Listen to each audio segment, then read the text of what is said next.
नमस्कार दोस्तों। दोस्तों आपने भी सुना होगा, घर-घर में हमारे बुजुर्ग बोलते हैं कि ठंड से बच के रहो, आती ठंड और जाती ठंड अटैक कर देती है। बहुत सारे घरों में बुजुर्ग ऐसा बोलते हैं। ठंड जब आ रही होती है, जब गर्मी और बरसात खत्म होती है और ठंड आ रही होती है, उस समय जो हवा अटैक करती है, आज के वीडियो में हम बात करेंगे उस ठंड से जो खाँसी हो जाती है, उसका समाधान क्या है, उससे बचाव कैसे करना है और उसके एक्यूप्रेशर पॉइंट्स क्या हैं। मैं एक एक्यूप्रेशर थेरेपिस्ट हूँ दोस्तों और एक्यूप्रेशर से ही लोगों का मैग्नेटोथेरेपी से इलाज करती हूँ। सवेरे शाम की हल्की-हल्की ठंड, गर्मी से निजात मिल रही होती है दोस्तों, अच्छी तो बहुत लगती है। सवेरे शाम की ठंडी-ठंडी हवा बहुत अच्छी लगती है, शरीर को सुख लगता है कि अब गर्मी से छुटकारा मिल रहा है। लेकिन होता क्या है, उस समय हवा में नमी खत्म हो रही होती है और हवा सूखी हो रही होती है। सूखी हवा जब हमारे गले में से गुजरती है, तो गले में इरिटेशन पैदा कर देती है दोस्तों। ऊपर से हम पंखे बंद कर देते हैं, घर की सफाइयाँ करते हैं, कूलर भी बंद कर देते हैं, सभी कुछ सँभाल के रख देते हैं। कुछ तो सफाइयाँ करने लग जाते हैं, उससे इरिटेशन पैदा हो जाती है गले में। दूसरी बात हम ऊनी वस्त्र निकालने लगते हैं। आपने कितना भी धो के रखा हो, कितना भी अच्छे से रखा हो दोस्तों, उसमें डस्ट के कुछ पार्टिकल रहते हैं। एक तो इरिटेशन पहले से गले में होती है, ऊनी वस्त्र जब हम यूज़ करते हैं, तो ये इरिटेशन को और ट्रिगर कर देती है दोस्तों। ये खाँसी का रूप ले लेती है।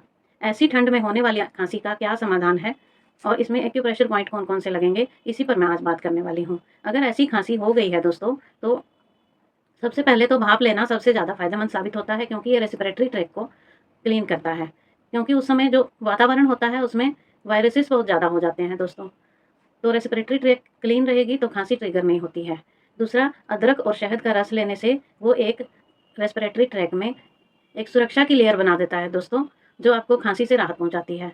आगे बात करेंगे हम एक्यूप्रेशर पॉइंट्स की, कौन से पॉइंट हम लगाएँगे दोस्तों कि इस खाँसी से हम पूरी तरह से निजात पा सकें और गर्मी का जो शरीर है हमारा, वो ठंड में एडजस्ट कर जाए अच्छी तरह से। पॉइंट्स हमारे हाथों में हैं दोस्तों, लंग्स 7, लंग्स 9, SP6, किडनी 6 और एक पॉइंट यहाँ पर है दोस्तों, यहाँ से उँगली चलाएँगे, जहाँ पर हमारी उँगली रुक जाती है, यहाँ पर एक पॉइंट आता है CV12। इन पॉइंट्स में सिर्फ लंग्स 7 को सिडेट करेंगे। लंग्स 7 पर सिर्फ पीला ऊपर करके लगा रहे हैं दोस्तों और लंग्स 9 को टोन कर रहे हैं। एक सिडेट, एक टोन कर रहे हैं यहाँ पर। तो सिडेट नीचे करेंगे तो नीचे पीला रहेगा, ऐसे टेप पर लगाएँगे मैग्नेट।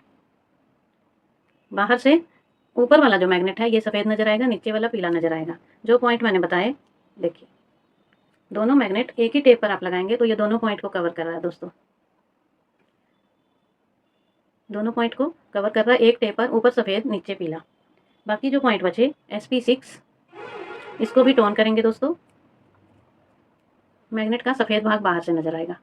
किडनी 6, इसको भी टोन करेंगे दोस्तों। यहाँ पर आता है ये पॉइंट। और CV12 जो पॉइंट है दोस्तों, इसको हम चक्रा मैग्नेट से टोन करेंगे। यहाँ से उंगली चलाएँगे या प्रॉप या जिम्मी जो भी आपके पास है, सीधी लाइन में चलाएँगे। यहाँ से सीधी लाइन में चलाएँगे, जहाँ पर आपकी उंगली रुक जाती है, वहाँ पर आप चक्रा मैग्नेट लगा देंगे। ट्रीटमेंट दोनों हाथों में करेंगे दोस्तों। मैग्नेट रात को लगाएँगे, सवेरे हटा के रख लेंगे। अगर आपके पास मैग्नेट नहीं है दोस्तों और खाँसी हो गई है और जल्दी से जल्दी आप राहत पाना चाहते हैं एक्यूप्रेशर से, तो एक-एक मूँग का दाना सभी पॉइंट्स पर भी आप लगाते हैं दोस्तों, तो आपको राहत मिलनी तो शुरू हो ही जाएगी। फिर 1-2 दिन में मैग्नेट मंगा लीजिए। 2-3 से 4 दिन में खाँसी पूरी तरह से चली जाती है दोस्तों। क्योंकि ये खाँसी अचानक होती है, ये कोई ज़िद्दी खाँसी नहीं होती है, कोई ऐसी खाँसी नहीं होती है कि जाएगी ही नहीं। मौसम बदलने से होती है और मैग्नेट लगाने से बहुत जल्दी आराम मिल जाता है। उन पॉइंट्स को भी हम अगर स्टिमुलेट कर लेते हैं, तो बहुत जल्दी आराम मिल जाता है दोस्तों। इसके बाद खाँसी पर मेरी वीडियो धूम्रपान करने वालों को जो खाँसी हो जाती है दोस्तों, उस पर आ रही है, उसका वेट करिए दोस्तों। फिर मिलती हूँ किसी अच्छी सी वीडियो के साथ, अच्छे से ट्रीटमेंट के साथ। तब तक मेरा चैनल सब्सक्राइब करिए दोस्तों, बेल आइकन दबा के रखिए और नई-नई जानकारी के लिए रेडी रहिए। फिर मिलते हैं, तब तक के लिए नमस्कार।